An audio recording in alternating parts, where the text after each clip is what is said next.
Stay tuned for the Joan Quinn Profiles. As an editor for Andy Warhol's Interview, the Los Angeles Herald-Examiner, LA Style, and Detour magazines, Joan covered the social set, the Hollywood hotshots, the international art scene, the mysteries of food, the excitement of travel, and the fabulous world of fashion. Joan continues to find creative people on the cutting edge who make things happen. Here's Joan Quinn. Hi, I'm Joan Quinn, and welcome to the Joan Quinn Profiles. Waiting to be profiled are screenwriter Mardik Martin and model, author Eva Voorhees. Writer, professor, actor Mardik Martin was born and raised in Iraq. He came to New York, sent by his father to avoid the army, waited tables at Toots Shor, and graduated from NYU. Then he went back for his master's in film. Mardik will tell us about the journey from Baghdad to Hollywood, which coincidentally is the title of the documentary of his life. How'd you get to NYU from Baghdad?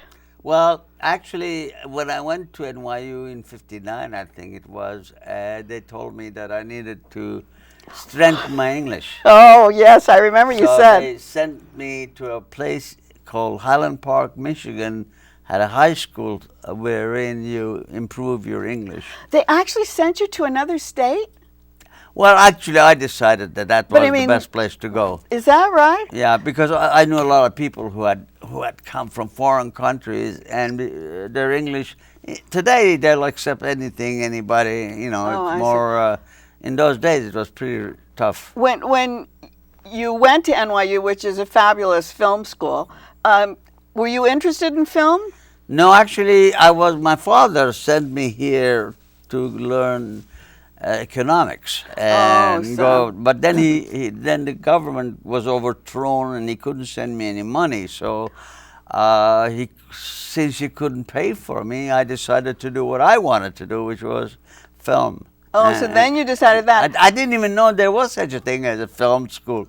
That was revelation. But you were watching movies in Iraq. That's all I did, basically, is watch American movies. That's amazing, isn't it? That you had so many movies. Were they shown in regular theaters? That's regular in those days, yes. In those days? Well, things have changed since then. Right. But in those days, it was more, believe it or not, more westernized. And there was movie theaters, and I spent most of my time trying to figure out the story and all that, and enjoy the characters, and love the actresses. And did you think you'd ever come to Hollywood and meet those actresses? It was fantasy. I wrote letters when I was 14 to Esther Williams. Oh, you did? And you know, they said, she sent me, or whoever sent me, a picture of her autographed. Is that right? And to Betty Grable? And to Betty Grable, too? I didn't write to Betty But Grable, you saw but that was part of my fantasy. That was part of it. Once you got to film school, they say that at NYU it was all about Marty and Mardik. Yeah, we were pretty good at that because we made movies. I wrote, he directed. And who was Marty? 3 or 4. Tell us who Marty was. Marty Scorsese, yeah. Well, he got the Oscar last year for The Departed. Yeah. But he's been, we were together for about 15, 20, well, we're still friends, but he lives in New York, I live here. But we did shorts at NYU while we were still When you were in film school. It was amazing because I thought it sounded like your last name's Martin. His first name's Martin. It is confusing, You didn't take his name, did you? No. My name is Martin, and my grandfather's name was Martin, although we're Armenians. Uh-huh. And I don't know how it got to be Martin. I have no idea, but there's a story behind it, which is too long to talk about it now. but in Iraq it was Martin. It was Martin there, and my father went to London and studied in Edinburgh, and he was with the British oil. Oh, he was. He was in business there, and so it wasn't a total shock to come here and become an English major. Yeah, I see. And then from there, what happened was I got a scholarship. I won a screenplay contest, and that paid for my master's degree. Oh, that's what happened. So that's when it was the Mardy Mardik show. Yes, yes. You were no, very actually before that, but Yeah. my screenplay that won the scholarship was it's called Before the Revolution. But that was something else, showed that I could write, and they gave me a full scholarship. But you said you were friendly with Marty. That was a very Sicilian family. You came from a very Armenian family, and you made a documentary on his family. That's true. Well, I was there. I used to live with them. Were they so similar to your family? No, they didn't know my family at all. But were they similar, like in background? Oh, I see what you mean. Yes, they were very similar. They were just the same. The same Armenian kind of or Italian? Yeah, Mediterranean, believe it or not. All right. There was a lot of I felt like I was like one of the family over there. But part of it was to get them to relax so I could do their story. Oh, that's good. And it was called Italian American, which was also made, and while we were together, and we made a lot of. One was a documentary on street scenes. Another was a gangster joke. It's not just you, Murray. Anyway, we made a lot of movies together until we hit Mean Streets, and then that became a. Well, Mean Streets was what, 73? 1973, big classic, Writers Guild Award. Well, we didn't know that, but when we were doing it, it took a lot of years to redo it as a screenplay. Collaborating with Scorsese. Yeah, right. Then you wrote Raging Bull and worked with that Schrader. was years later. Many years later? No, a few years 1981, later. 1980. Oh, yeah, that was a long time afterwards. Yeah. So what were you doing in between Mean Streets and Raging Bull? No, I did a lot of movies. Did you do New York, New York, Valentino. Right. We did a documentary called Last Walls. King of Comedy. But I also worked King of Comedy. Well, I was an actor there. That's why I wondered when you were acting. I worked in a lot of movies. Actually, what happened was I was hired by United Artists, Shardoff Winkler producing. Yeah. Irwin. Where Irwin and Bob Shardoff, they hired me to be their head writer, so to speak. Not a head writer, but a writing consultant. So I read all the scripts that came in, and I said, this is okay, this is not so okay, this needs work, and I did most of the work. That was before Rocky, wasn't it? That was before Rocky was when I was there. It was when you were there? Yeah, in fact, my friend Gene Kirkwood, who was the executive producer, and I, worked on that a little bit, and because Rocky was a big surprise, and it was chosen by the group that you guys we were working at with? Shardoff Winkler. Oh, yeah. I see, Yeah. I see. You remember Sylvester Stallone was a nobody before that. So it was one of many scripts that were sent Would to you, when you had things like that, would you rewrite if you said to Not too much on Rocky, but I did a lot of rewriting on other movies like Nickelodeon. I did some work on that. And, but is that why you were there, to read, to bring things to them? And to do my own work. Oh, and to do your own work, yeah, too. some of which I didn't quite make it to the screen. Don't forget, most screenwriters have pictures that they work, babies that they cater to and create and become their godfathers, and then it doesn't get made for one reason or another. Sometimes that has nothing to do with the quality of the screenplay. And you went back to NYU to teach screenwriting. Well, actually, when I graduated, they hired me to be a teacher. How could that happen so fast? Because I was considered very good at screenwriting. That's what I mean. They knew right away. They could tell so fast that you were. Yeah. So you're Well, I had won a lot of scholarships, and right. When you get people to read your stuff, and but to be in Hollywood, that's different. Well, then you left New York and came to Hollywood. Mean Streets, yeah. Did you think that you were going to make it here? Well, I was after Mean Street. I thought I already made it. Oh, I see. So there was no. I see. No, I see. in Mean Street. Robert De Niro, Marty, myself, Harvey Keitel, all these people who were unknown became known. Oh, I see. So it was like a breakthrough. And you teach at USC. You teach Well, screenwriting. this was years after. Yes, but I mean, now, today, you're teaching, and they I'm must a look senior at instructor, and yeah. they must look at you as a total legend because those films have become cult films. Well, yes, they have become cult films, and also I have done a lot of work with students, and they gave me a Lifetime Achievement Award a couple of months ago. Yeah, recently. And not because just the screenplays, but also because of the many students who became much more famous than I ever. Oh, is that right? Oh, God, I didn't yes. have a list of those. I didn't know about that. I'm not going to name drop, but... but go ahead. No, you can't do it. No, Can't do it. No, but in the documentary, some of them are mentioned. Yeah, we want to and talk interviewed. Yeah, we'll talk about that. The thing is, you worked with a lot of unknowns. You became known as a group. When you teach your classes now today, and they say, "Well, how can we make it in Hollywood? How can we make a career like you had?" What do you tell them? That's a good question, and they all ask me that. I bet they do. And the answer is always the same: get lucky. Oh. Because no, seriously.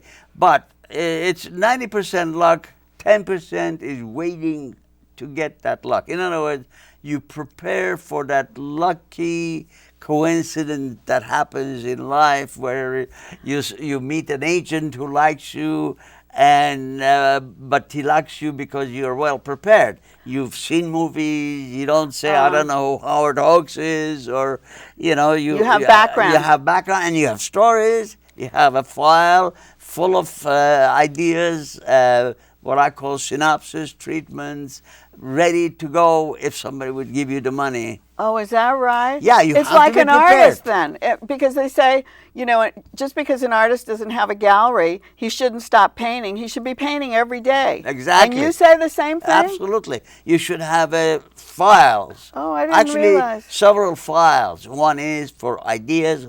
One is for interesting possibilities of plot lines, and another one for interesting characters you meet. Because you don't steal from other movies. I was going to ask you. You steal from life. I was going to ask you what you teach. How do they get their inspiration? Because one of the things you said, I think, in the documentary is that you can't write what you've seen on the screen. You have to write something else. You have to write your own story. I said it differently. Tell me how you said well, it. no, you don't steal from other movies. I didn't want to say You steal. learn. Well, that's what it is. Yeah. Or let's put it this way: you use other movies to learn how to tell stories, because it's all about telling stories. It goes back to the Stone Age, when the man came home and with a deer, and the wife said, "How did this happen?" And he says, "Well, I was standing there with a rock, and this deer came in," and he tells the story how he got the deer.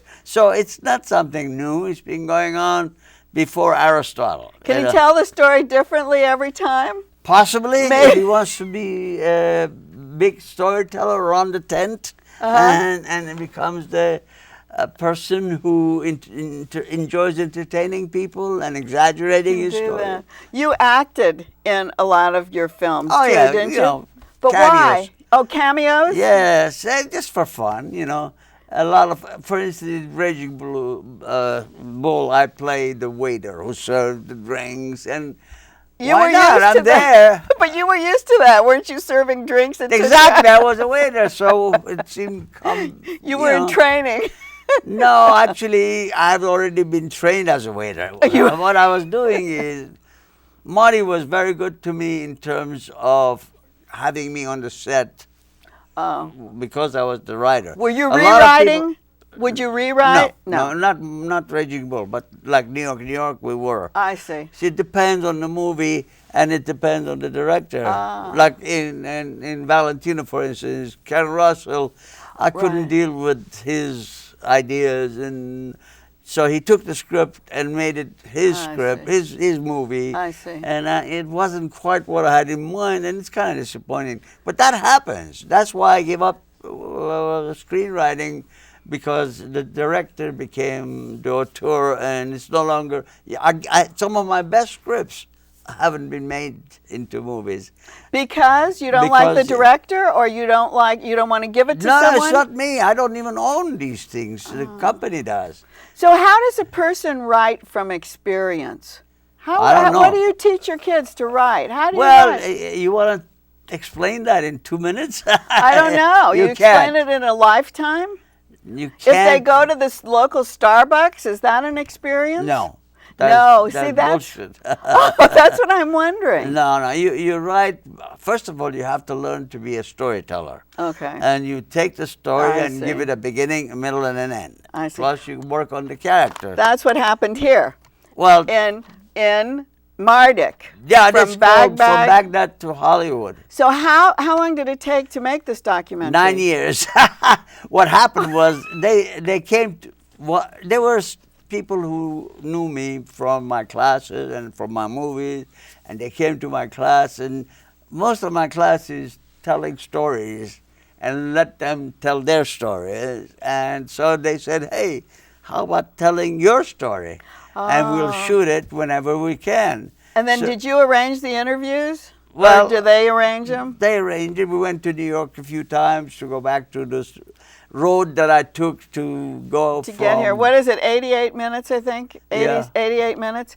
And it's a full feature documentary. Well, we shot over 100 hours, and it was edited down to 88 minutes. Did you work on the editing? Well, You worked on everything? I was there, and I was telling the stories, and I was also the one who knew how to put the beginning and the middle and the end and have a story. Well, one thing is, I think it was better having you in person with me today. I love the documentary, but I love talking to you. Well, I appreciate that. I really do. Thank you so much. You're welcome. And don't go away. We'll be right back with Eva Voorhees.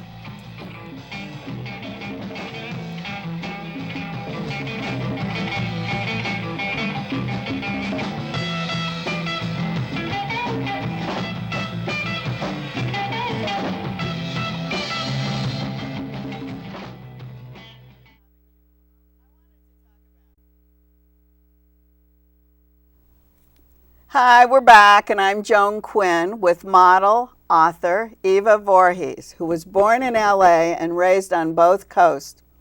At 18, coming out of an abusive household, she landed a modeling contract and became one of the world's top models of the 80s, with covers on lots of magazines, including Vogue, Cosmo, and Harper's Bazaar. Tell us about that career, because that was a long time ago, wasn't it? Yes. Well, it was 20, 30 odd years. Or is it still on? Are you I still do modeling? sometimes. Yeah, I do that's indeed what I sometimes, thought. so I don't consider it over, actually. Right. I still audition, just as recently as a couple weeks ago. But where did you go at 18? And how did you get signed so young? Nina Blanchard in Los Angeles. Oh, Nina, right. Yes, and then I met Eileen Ford, and she had me flown to New York, and it was literally overnight. I started going on appointments, met photographers, met with all the major magazines, and just started working within 2 weeks for Vogue. And is that right? How did they Fabulous. know? Did they train you when they take you to the agency? Did they tell you what to do? No, they don't tell you anything. And I was, a couple of photographers got extremely frustrated at one point, and because I was just such a novice and really shy and didn't talk at all. And they, you learn. I mean, there's no modeling school per se. But what happens? How do they look at you and know that you're perfect? I can see you on the screen and know that you're totally photogenic. How do they look at you and know that you're going to be a terrific, what would it be, print model, right? Or did you do runway? Just a little, not very much at all. But they're different, aren't they? Totally. It's it's an art to do the twirls and the up and down and go off on this stage and come back on this stage, and no, I was like, no, don't make me do this, and the heels this high. That's interesting, isn't it? Because people don't realize that print and runway are so different. Completely different. I like to be still. I was a really good still model. Photographers love me. I could hold a pose for hours upon hours. But how do they look at you and know? They don't ask me. I mean, they knew. I mean, they had an eye for it. I don't know. I was in the right place at the right time. That's all I know, and I was incredibly blessed because that's what happens, I guess. And what about photographers? Did photographers have you as their favorite model? Yeah. Who does that? Who would be? Well, Albert Watson was the number one, I would have to say, favorite photographer I worked with. Of yours, or he loved you? Both? Both. We worked together constantly, and he took some of, if not the best pictures I feel I've ever had taken. And Eric Bowman was another one. He was fabulous. Do you know Eric Yes, Bowman? Oh, I course. love him. He was like my big brother. Beautiful pictures. Everything was like, when I think of Eric Bowman, I think of like beauty like that. And that was his personality too. Yeah. He was such a sweetheart and just very low key and just made me so comfortable and was always kind. And so here you came out of this kind of abuse. You were a fatherless family, right? Right. Mostly. I mean, your mother raised you. It wasn't an issue because I was so young. I didn't miss him because I never had a father. But yes, I was raised by my mother. But were you an angry child? No, I was shy and I was frightened, and then I was thrown into the modeling industry, but just not really prepared for it. But no, I wasn't angry. I was just told to keep quiet. It was just the way my mother raised her children. And then we had to go back and write this book, which goes through all of the experiences that you had. So here you have kind of, I thought it came out of an abusive relationship that you got into another angry relationship. Or do you think those things draw each other?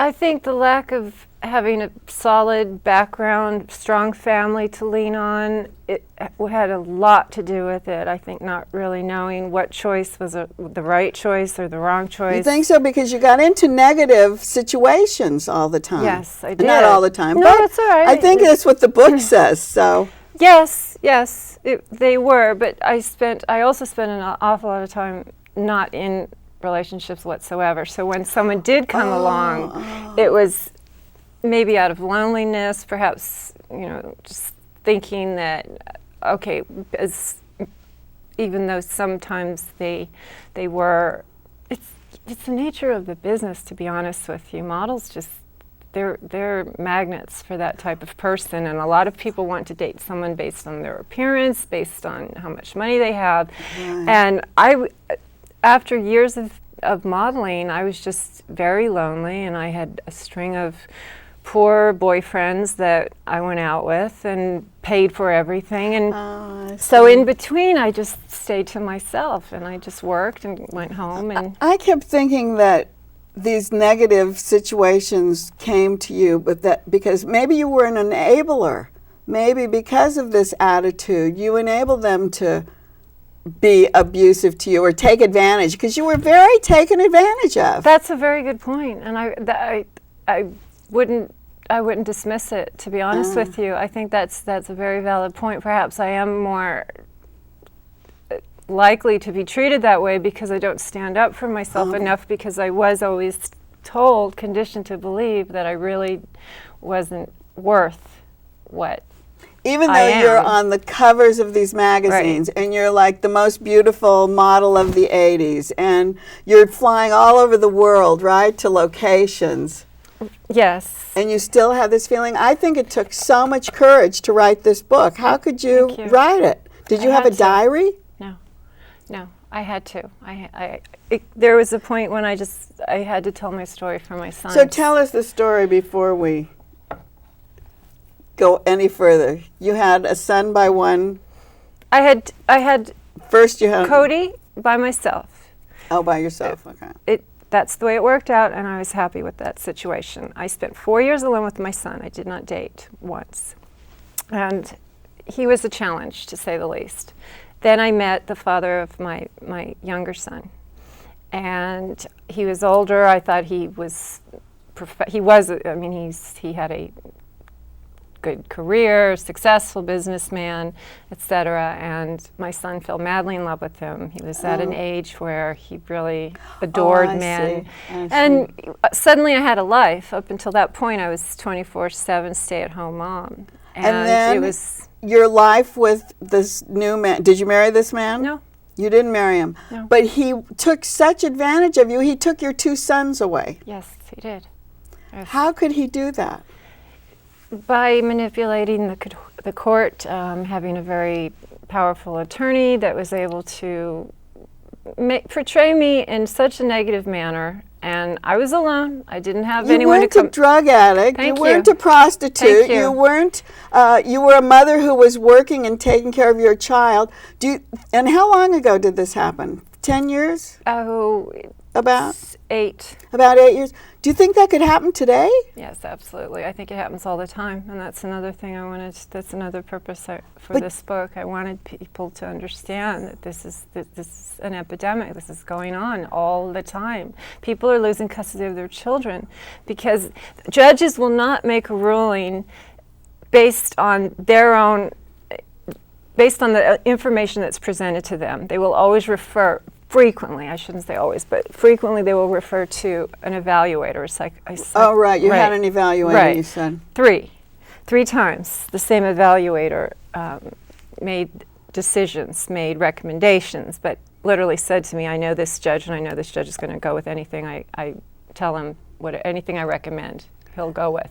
And so that's what happens. I mean, you go to court if an evaluator doesn't like you, or say in my situation, the ex pays $30,000, $40,000 to the evaluator and gets people to literally fabricate stories about me. And I was portrayed as a lowly ex-model, and I guess there's all these connotations that models are drug addicts or something. Oh, right, and drinking.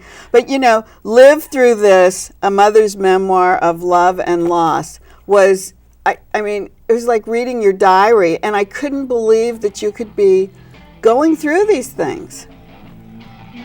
I know. I'm sorry. I can't either, but I did, and I'm here, and this book is for my children. And one day someday they're going to know. And you'll get your boys back. Yes, absolutely. Eva, thank you for coming. It was so brave of you. It's not at all. I'm happy to be here. Thank you. And thank you. Keep writing. Write to me, jaquinn1@aol.com, and we'll see you next time.